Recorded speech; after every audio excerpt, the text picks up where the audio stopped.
Je vous l'annonçais en titre, une conférence sur les conditions d'accès au marché commun africain ou zone de libre-échange africain s'est tenue ce jeudi 16 mars 2023 à la Chambre de commerce et d'industrie de Côte d'Ivoire. Une conférence animée par le directeur général de Côte d'Ivoire Normalité qui a interpellé PME et TPME sur l'intérêt de se mettre aux normes afin de pénétrer la ZLECAf, ce nouveau marché continental. Walter Kofi et Marius Seri. Enjeux et perspectives de développement de l'industrie ivoirienne à l'ère de la ZLECAf, c'est le thème qui a été développé par le directeur général de Côte d'Ivoire Normalité. Il était face aux PME et industries qui ont été sensibilisées sur l'importance de se soumettre aux normes en termes de certification de leurs produits et services. Un défi qui se veut nécessaire à la veille de l'ouverture de la zone de libre-échange continentale ZLECA, qui se présente comme la plus grande zone de libre-échange au monde, avec un potentiel de plus de 1,2 milliard de consommateurs.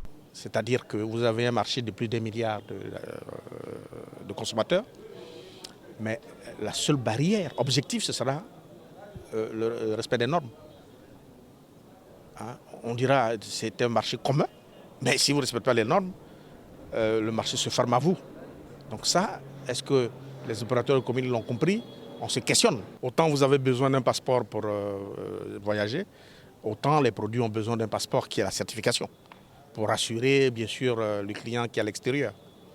Dans son exposé, le directeur général de Codinom a présenté quelques stratégies pour la conquête du marché de la ZLECAf. Il a défini le mécanisme de certification obligatoire pour certains produits exportés et présenté le cadre réglementaire de la certification.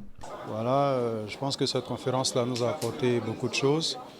En fait, je dirais même que c'est l'aboutissement d'un processus parce que plusieurs fois on a déjà travaillé sur le projet de la ZCAF.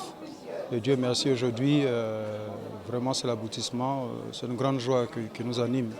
Dans l'une de ses apparitions en 2022, le directeur général de Codinom a évalué à 250 le nombre d'entreprises en Côte d'Ivoire certifiées par sa structure. Il encourage les consommateurs à s'orienter vers les produits certifiés tout en invitant les entreprises ivoiriennes à adopter la culture des normes pour accroître leur compétitivité.